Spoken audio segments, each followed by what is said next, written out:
Bien, porque nosotros Esteban Delgado, que ustedes saben, ya figura aquí prácticamente en el debate y que ahora está también en radio. Oh, sí. ¿Estás ahora en dónde? En la Z. En la Z, sí, estoy ahí de 5 a 7. De 5 a 7. Entonces, para llegar aquí, él sacrifica un poquito de tiempo, a eso que te lo agradecemos. Siempre la orden. Y más con los tapones. Sí, los tapones. Llegar acá no es fácil, ¿no? Mira, ¿cómo va la marcha por fin de la planta de Punta Catalina? Recientemente vimos en los medios de comunicación que el presidente Danilo Medina fue a encabezar el acto del primer encendido de la caldera de la unidad número 1. Entonces hay gente que entendía como que ya la planta había prendido, que ya estaba funcionando, pero la realidad es eso. Se hizo el primer encendido de la caldera como una prueba y ese periodo de prueba sigue con otros periodos de prueba de la caldera número 1. Luego el paso a seguir, después de comprobar que el encendido funcione, que la caldera está en buen funcionamiento, es el proceso de limpieza de los ductos de esta caldera. Porque una termoeléctrica, como la central termoeléctrica Punta Catalina, tiene 3 componentes fundamentales. Una caldera, que es donde se va a producir el fuego y se va a tomar o aumentar la temperatura del agua que va a circular y se va a convertir en presión de agua, en vapor de agua a presión, a alta presión, que va entonces hacia una turbina. Esa presión de vapor mueve la turbina y eso es lo que hace que dé vueltas el generador. Esos son los 3 componentes principales de una unidad de generación. Entonces ahora está el proceso de limpieza de los ductos de esa caldera y esos ductos se limpian precisamente utilizando vapor de agua a alta presión. Ese es un periodo que va a durar entre 2 y 3 semanas, mediante el cual se va inyectando presión a los tubos, a las tuberías, presión de vapor bastante alta y se va disparando, sacándose, entonces va saliendo cada 4, 5, 6 horas, sale entonces la nube de vapor de agua, vuelve otra vez, acumula vapor, sale otra vez y así se van limpiando. ¿Cada qué tiempo esas tuberías? Hay que limpiarlo? Ese proceso de limpieza debe desarrollarse durante un periodo de 2 a 3 semanas, o está desarrollándose ya. Y ese disparo de vapor de agua se hace cada 6 horas, cada 5 o 6 horas, de manera permanente. ¿Pero eso saca la planta de servicio? No, porque la planta en sí no está en servicio. Eso lo que hace es que va a hacer que esté limpia la caldera para que entonces dentro de un par de semanas se conecte a para que entonces se conecte al proceso de generación y entonces ahí ya sí se podrá producir energía. Mientras tanto no está produciendo energía, sino que las pruebas que se están haciendo son las pruebas de la caldera. ¿Cuántas calderas hay? Es una caldera para alimentar la primera unidad, que es de 376 megavatios brutos. La segunda unidad también sería igual, otra caldera con un generador. Entonces ese proceso, una vez esté listo, se hace la conexión correspondiente y se inicia la prueba ya en generación. Esa primera prueba se hace con base en combustible full oil, no con base en combustible de carbón. Y se prende la planta, comienza a producir y posiblemente en diciembre de este año, ya cuando comience también a llegar el carbón mineral que se compró para las pruebas, sí se pueda colocar en línea una cantidad baja de generación para ir probando y que vaya subiendo en la medida en que se vaya notando su efectividad. Creo que fue José Ramón Peralta el que dijo que habló de 30, que iban a aportar 30 megas en diciembre, ¿no? Sí, José Ramón Peralta, el ministro administrativo de la presidencia, hablaba de 40 megavatios. 40. Lo que pasa es que cuando los constructores del consorcio se reunieron con el presidente y con el propio ministro administrativo de la presidencia y otros funcionarios, ahí estaba también el vicepresidente ejecutivo de la Corporación Dominicana de Empresas Eléctricas Estatales, Rubén Jiménez Bichara, y también el administrador general de Punta Catalina, el doctor Jaime Ariste Escuder. El consorcio informó que en la primera prueba, cuando se vaya probando, se podía inyectar al sistema más o menos 40 megavatios. Pero esa inyección no es una inyección permanente, sino que es una inyección progresiva. Sí, que entonces va yendo de manera progresiva y que puede salir en cualquier momento. Es como un carro nuevo, que no puedes correrlo a máxima velocidad. Exactamente. Sino que ir poco a poco hasta que pasa determinado kilometraje. Sí. Entonces, en ese periodo es que se está en este momento. O sea, primero se hizo el encendido de la caldera, ya se probó el encendido de la caldera, ahora se está en el proceso de la limpieza de los ductos y tuberías de esa misma caldera. Luego esto se va a conectar al generador a través de la turbina primero. O sea, se conecta la caldera a la turbina y de la turbina va a alimentar al generador y ahí se produce energía. ¿Cuándo se espera que pueda estar produciendo ya a plenitud la primera? Tomando en cuenta que las primeras pruebas pudieran estar realizándose en diciembre, a partir de ahí la planta entra en un periodo de prueba de alrededor de 3 meses. Son 3 meses de prueba donde va a estar produciendo energía, pero va a estar produciendo energía todavía en manos del consorcio. Una vez se compruebe al cabo de 3 meses que la planta opera de manera efectiva, que no hay ningún tipo de inconveniente y que está todo como se contrató, entonces ya se hace entrega formal al contratante, que en este caso es la CDE. Por lo tanto, entendemos que el periodo de prueba puede durar alrededor de 3 meses. Esta vez ya para marzo del próximo año estaría operando a plena capacidad la primera unidad. La segunda unidad entonces iniciaría ese mismo proceso también a partir de marzo, por lo que ya para mediados del año 2019, estaríamos hablando de junio, julio. Sí, estarían listas las 2 unidades a plena capacidad. Sí, porque hay muchas expectativas creadas en torno a las plantas de Punta Catalina, ¿no? La cantidad de megavatios que supuestamente debe aportar al sistema, pero además también por la posibilidad, lógicamente, de que se pueda producir energía a un costo más bajo, ¿no? A un costo más bajo. Son 2 ventajas básicas que tiene esta planta generadora. Es que son 2 unidades de 376 megavatios brutos cada una, que van a producir entre las dos 752 megavatios brutos. Eso, cuando lo llevamos a megavatios netos, pudieran ser cerca de 700 megavatios netos ya de producción efectiva en el sistema. ¿Qué diferencia entre brutos y netos? Bueno, lo que pasa es que brutos es la capacidad de generación que tiene la unidad, la planta, la capacidad de generación. Ahora, lo que aporta al sistema está un poco por debajo de la capacidad, porque la planta necesita energía para autoalimentarse. Entonces, como necesita energía para autoalimentarse, se habla de la capacidad máxima que tiene, o la capacidad de generación bruta, y la capacidad neta es lo que va a aportar al sistema de manera efectiva, que en este caso serían alrededor de 700 megavatios o cerca de 700 megavatios. Eso equivale más o menos a 1/3 o cerca de 1/3 del consumo regular de energía en la República Dominicana. Por lo tanto, tendremos la ventaja del gran aporte que hará esta planta generadora, pero también tendremos la ventaja de que como va a operar a un bajo precio, a un promedio de entre 7.5 y 8 centavos de dólar el kilovatio hora, entonces va a darle la oportunidad a el país de presionar hacia la baja los precios actuales de la generación que se suple a la población. O sea, de los demás suplidores. De los demás suplidores, porque como se trata de una planta de bajo costo, va a tener un mayor mérito de entrada. Usted sabe que, por ejemplo, en el mercado spot, van entrando las unidades de generación de menor costo primero y luego entonces van entrando las de mayor costo. Si tenemos actualmente unidades de generación que tienen costo de hasta 20 y 21 centavos de dólar al kilovatio hora, en el momento en que la central Punta Catalina esté operando con un precio de 7.5 a 8 centavos de dólar al kilovatio hora, entrará en el orden de mérito primero que muchas otras unidades, y eso va a presionar hacia abajo el precio, y va a ser entonces que cuando vayan entrando las demás unidades, que se llegue a el tope de consumo de la población, posiblemente la planta de mayor costo en ese momento tenga tal vez un costo de 14 o de 15 centavos, y no como actualmente, que tienen las de mayor costo, llegan a 20 y 21 centavos de dólar. O sea, para poder entrar al mercado, entonces va a tener que bajar. Tendría entonces que bajar su costo para tener también el mérito de entrar. Entonces se supone que se van a beneficiar los usuarios. Se van a beneficiar los usuarios porque entonces se abarataría el costo de generación, lo cual permitiría que las empresas distribuidoras reduzcan sus pérdidas. En principio, cuando uno analiza el mercado eléctrico y toma en cuenta la situación actual, donde el gobierno tiene que subsidiar cada año a las empresas distribuidoras para poder cubrir el déficit operativo que tienen por las altas pérdidas que presentan, entonces en principio lo que vamos a tener es que con Punta Catalina va a reducirse ese déficit, lo cual va a implicar un ahorro para el Estado.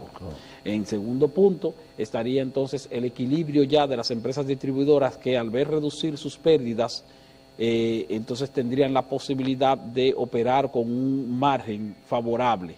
Y ese margen favorable le daría la posibilidad al Estado, al gobierno, a través de la distribuidora, de presionar tal vez la tarifa eléctrica hacia la baja. No podemos prometer que la tarifa va a bajar en principio, pero sí podemos garantizar que los costos de generación van a bajar y que la disponibilidad de energía será mucho mayor. Esteban, salió una información estos días de que una empresa estadounidense estaba interesada en invertir en Punta Catalina. Hablaban de dos posibilidades, una adquirir la totalidad de las dos plantas, la otra entrar como consorcio del Estado.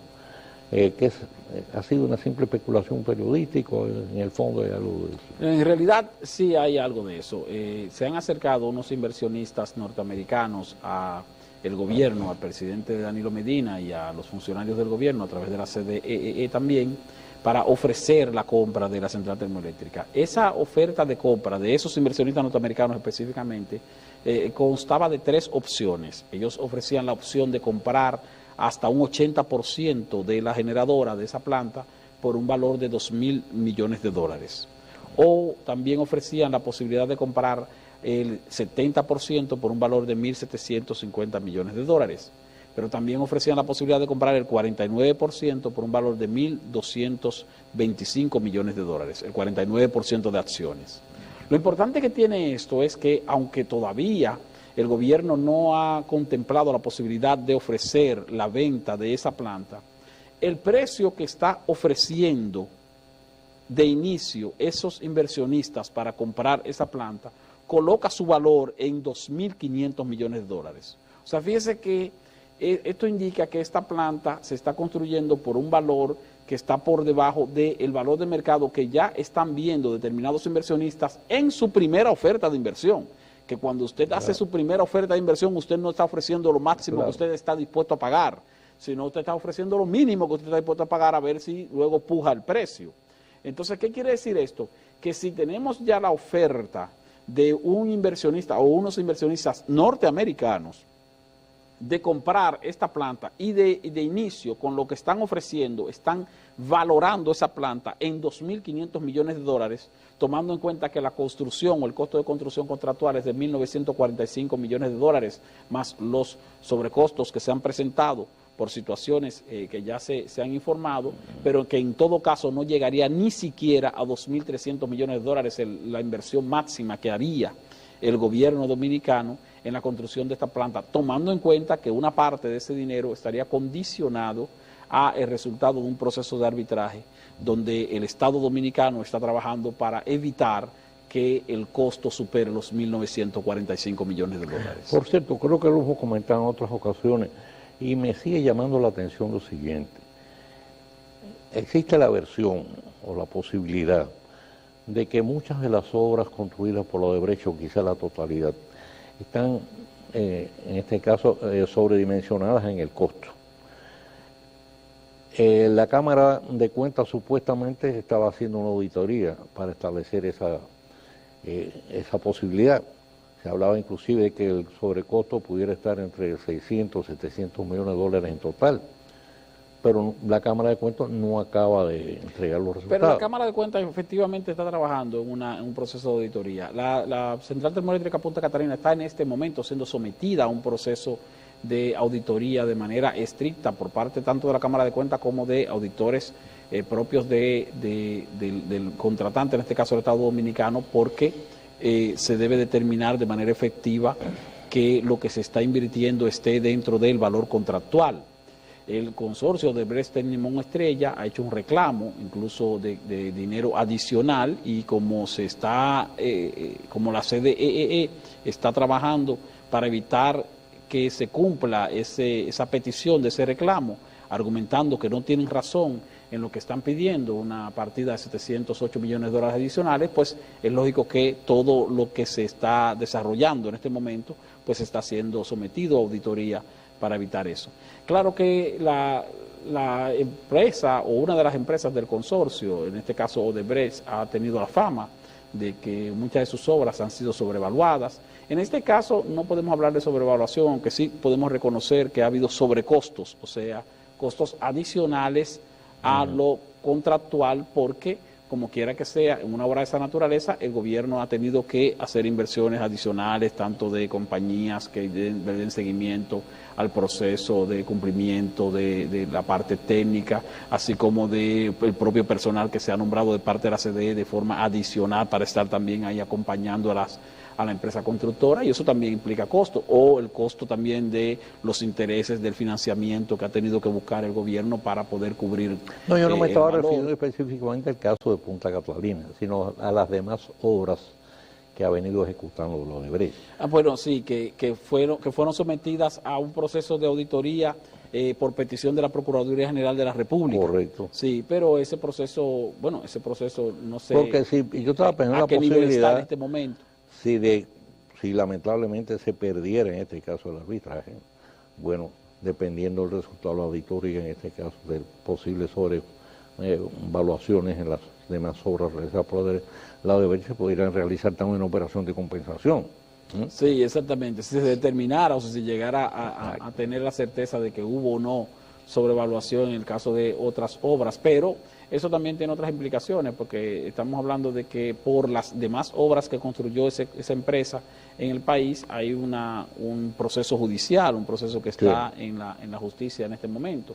Sin embargo, en el caso de Punta Catalina, esta empresa es parte de un consorcio, como es parte de un consorcio, y se ha determinado que dentro de lo que tiene que ver con Punta Catalina no se comprobó o no se llegó a determinar ningún tipo de manifestación de soborno, por lo tanto está al margen.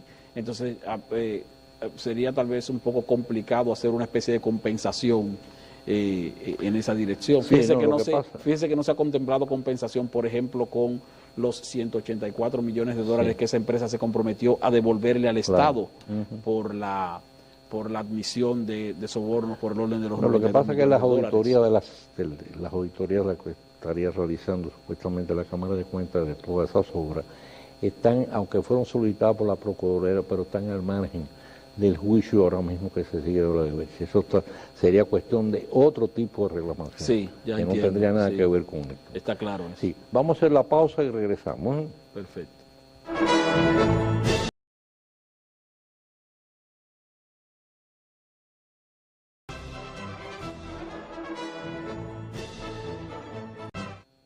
Bien, pues volvemos con Esteban Delgado. Esteban, vamos a hablar un poquito de la economía. Mira, yo he estado leyendo y me ha causado mucha preocupación algunos pronósticos de reconocidas firmas y de economistas que tienen relevo internacional, donde están pronosticando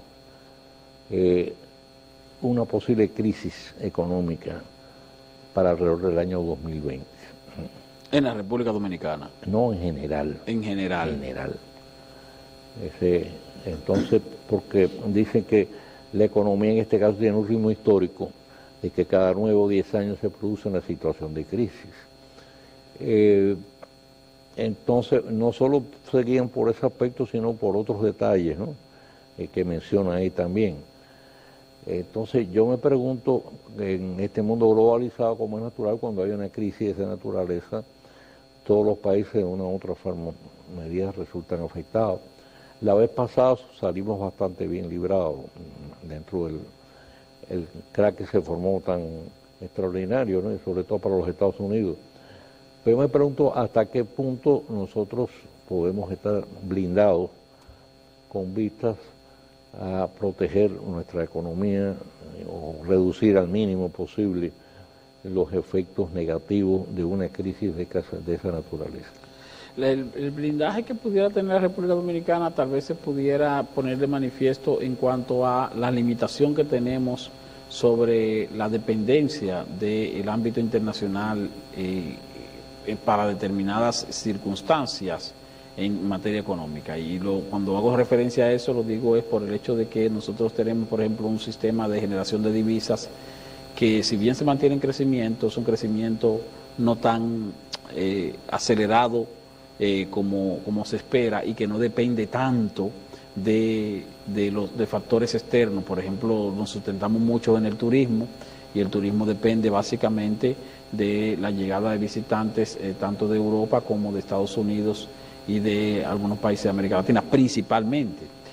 Nos sustentamos mucho en cuanto a generación de divisas de las remesas que envían los dominicanos desde el exterior, pero esas divisas vienen principalmente de territorio norteamericano. Específicamente alrededor del 87% de las remesas que entran al país llegan desde la ciudad de Nueva York y otras ciudades de Estados Unidos, el resto viene de Europa y de otros países. Nos sustentamos también en inversión extranjera directa y la mayoría de la inversión extranjera directa que tenemos en la República Dominicana también proviene de Estados Unidos, de América Latina en parte y de Canadá también una buena parte. O sea, a lo que hago referencia es que si se produjera una crisis económica que, aunque los economistas prevén que por ser algo cíclico cada década pudiera afectar gran parte del mundo, generalmente las crisis económicas no son mundiales, sino que son más sectoriales de un país o de un grupo de países específicos que por supuesto tiene trascendencia a nivel más amplio, pero no es una trascendencia que vaya a marcar el crack del mundo entero, sino de algunos de estos. Sin embargo, tomando en cuenta que nuestra gran dependencia económica es básicamente de Estados Unidos, uno no visualiza en el caso de Estados Unidos un riesgo de crisis económica, por lo menos en los próximos años. Tomemos en cuenta que el presidente Donald Trump ha estado tomando medidas tendentes a fortalecer más que a debilitar su economía a nivel interno, tanto de sus sectores productivos, con reformas de mejoría en cuanto a reducción de impuestos, con reformas tendentes a aumentar el proteccionismo interno y con unos resultados que ya se ven en un mayor crecimiento de la economía de esa gran nación. Por otra parte, nosotros estamos estableciendo relaciones diplomáticas recientes con la segunda economía más importante del mundo, y decimos segunda por no decir primera, tomando en cuenta Estados Unidos, que me refiero a la República Popular China. Entonces entiendo que República Dominicana está haciendo amarres importantes, porque por un lado mantiene su dependencia amplia por su relación comercial y económica con Estados Unidos, que es una economía bastante sólida, y mantiene también un proceso de acercamiento y de negociación con la gran nación económica de la época, que es en este caso la República Popular China. Por lo tanto, no visualizo que vaya a haber alguna crisis que nos afecte en gran medida en caso de producirse situaciones de afección de la economía en una parte del mundo. Otro elemento que hay que tomar en cuenta es que, por ejemplo, cuando se produjo la situación de crisis económica de Estados Unidos en el año 2008, recordemos esa crisis inmobiliaria que afectó a esa nación entre 2007 y 2008 y que luego se repercutió también en gran parte de la Unión Europea. La República Dominicana se sintió resentida porque esa crisis fue en Estados Unidos y nosotros dependemos mucho de Estados Unidos. Sin embargo, tuvo un elemento que se tornó positivo y al mismo tiempo negativo, y es que los organismos internacionales, principalmente el Fondo Monetario Internacional, cambiaron la receta de criticar o de no apoyar mucho el endeudamiento externo o el endeudamiento público de los países de la región, y por el contrario lo que hicieron fue que recomendaron a países como el nuestro asumir deudas para invertir el dinero que captaran del endeudamiento en acciones que contribuyeran con la mejoría o la reactivación de la economía. Y eso entonces, ese cambio de receta le dio luz verde, por ejemplo, al gobierno del presidente Leonel Fernández en 2008, 2009, cuando entonces nos aprobaron o nos permitieron endeudarnos, y con ese endeudamiento pues se dinamizó la economía favorablemente en los últimos años de la primera década de este siglo, si se quiere, 2009, 2010, 2011.